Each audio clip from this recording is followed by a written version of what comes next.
जय हिंद defence aspirants, welcome back again. My self Divyanshu Pandey. Pakistan के द्वारा एक बार फिर से सीमा पर हरकत की जा रही है, जिसका जवाब भारतीय थल सेना पाकिस्तान को मुंहतोड़ तरीके से दे रही है। वहीं पर हमारे कुल 3 सोल्जर्स शहीद हो चुके हैं। इस बार के स्वतंत्रता दिवस में भारतीय सेना किस तरीके से बॉर्डर की रक्षा कर रही है और हमारे ऑपरेशंस किस प्रकार से चल रहे हैं, उसको हम आज के सेशन में जानेंगे। तो चलिए शुरुआत करते हैं।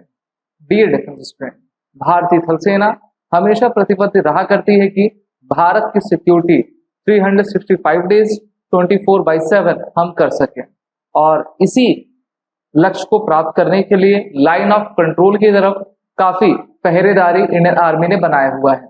उरी सेक्टर तो आपको याद ही होगा, और उरी हमला भी हुआ था, जिसके बाद भारत ने सर्जिकल स्ट्राइक पाकिस्तान पर की थी।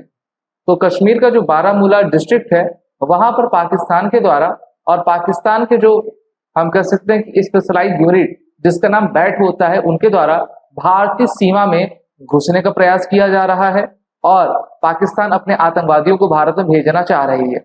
और इसी के बीच मुठभेड़ दोनों देशों की सेनाओं और आतंकवादियों के बीच में हुई, जहां पर इंडियन आर्मी ने उनके मंसूबे को नाकाम कर दिया। The Indian Army said in a statement it killed 2 terrorists in the same area a few days ago. While foiling the infiltration bid today, one Indian Army soldier lost his life. Search operations are still joining on in the area. तो देखिए, चाहे एक जवान मरे या फिर एक नागरिक मरे, जान तो इंसान की ही जाती है। भारत हमेशा शांति के पक्ष में रहा करता है, लेकिन शांति में खलल डालने वाले ये जितने भी आतंक विरोधी, आतंक हम कह सकते हैं कि फैलाने वाले लोग हैं, उनके प्रति हमारा रवैया कुछ उसी प्रकार से जिस प्रकार से होना चाहिए। Report said that infiltration bid could have been carried out with the support of Pakistan border action team. जैसे भारत की बीएसएफ है, उसी प्रकार से उनके रेंजर्स और बॉर्डर एक्शन टीम है, with a strike bye terrorist along the line of control near tikka post in the Uri sector. तो काफी हॉट ये इलाका बना हुआ है और आतंकवादियों की मदद उनकी बैट टीम कर रही है, क्योंकि उनके पास फायर पावर कुछ अलग तरीके से रहा करती है।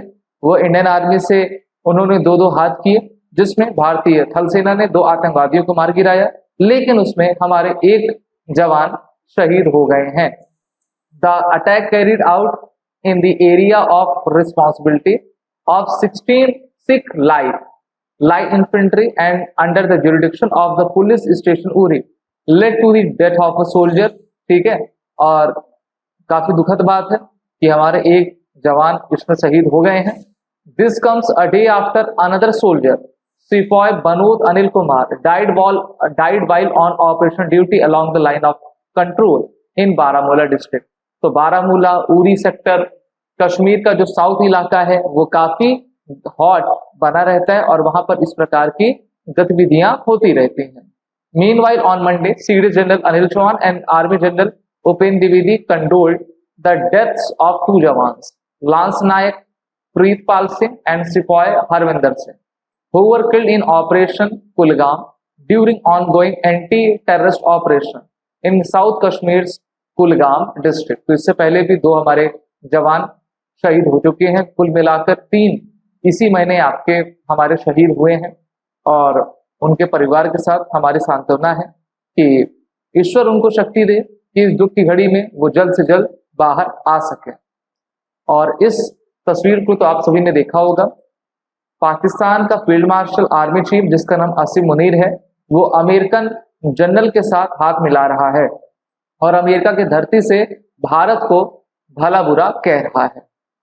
आसिम मुनीर ने पाकिस्तान की धरती पर बैठ के कहा कि हम एक न्यूक्लियर स्टेट हैं, और अगर हमको लगता है कि हमारी जान, हमारा देश खतरे में है, तो हम आधी दुनिया को अपने साथ खत्म कर देंगे ना। तो ये जो जिहादी हैं, इनकी सोच यहीं से शुरू होती है, मरने के बाद इनका जीवन शुरू होता है। तो ये जीते हैं मरने के लिए, ये काफी बड़ा अंतर है। और वहीं पर अमेरिका पाकिस्तान में ऑयल रिजर्व ढूंढ रहा है। अब पता नहीं उनको ऑयल रिजर्व मिलेगा या फिर पाकिस्तान में गधे मिलेंगे। गधों से ही लगता है संतुष्टि उनको करनी पड़ेगी। और अमेरिका लगातार पाकिस्तान के पक्ष में स्टेटमेंट देता जा रहा है। अब अमेरिका ने इस स्टेटमेंट को भी इनकार कर दिया कि पाकिस्तान के कोई F-16 या फिर फाइटर जेट्स भारत के द्वारा उड़ाए गए हैं या फिर नहीं।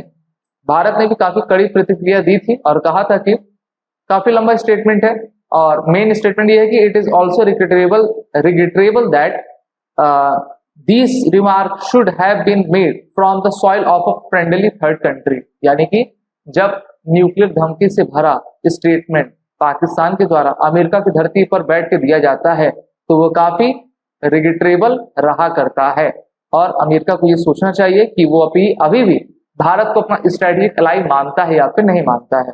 और भारत इस बार ब्रिक्स के समिट में शिरकत करने जा रहा है। व्लादिमीर पुतिन भारत में आने वाले हैं और मोदी जी भी चीन में जाकर चाइनीज प्रेसिडेंट से ब्रिक्स के समिट में मिलेंगे। और आप जानते हो कि आज 14 अगस्त है।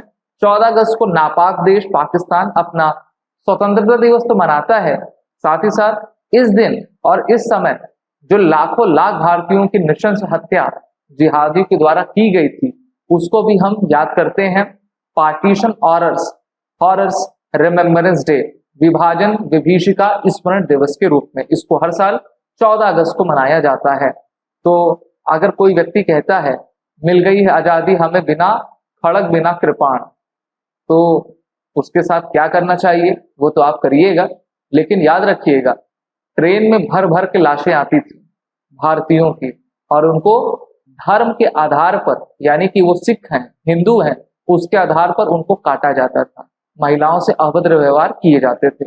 और वही पैटर्न आज भी कायम है, जिसको अभी हमने ऑपरेशन सिंदूर में देखा था।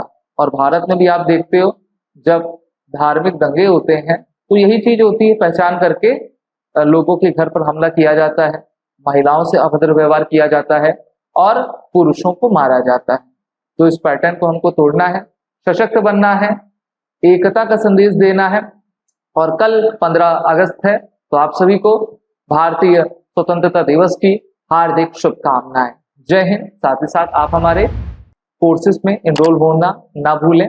इन सभी कोर्सेज के लिंक हमारे डिस्क्रिप्शन बॉक्स में दी गई है और वॉरेंट कोड का यूज करें। जय हिंद। अगर आप एक डिफेंस एस्पिरेंट हैं और SSB interview, NDA, CDS, AFCAT जैसे एग्जाम्स के लिए प्रिपेयर कर रहे हैं तो आप एसएसबी क्रैक एग्जाम्स के कोर्स को चेक करना ना भूलें। आप हमारी लर्निंग एप्लीकेशन को गूगल प्ले स्टोर से भी डाउनलोड कर सकते हैं।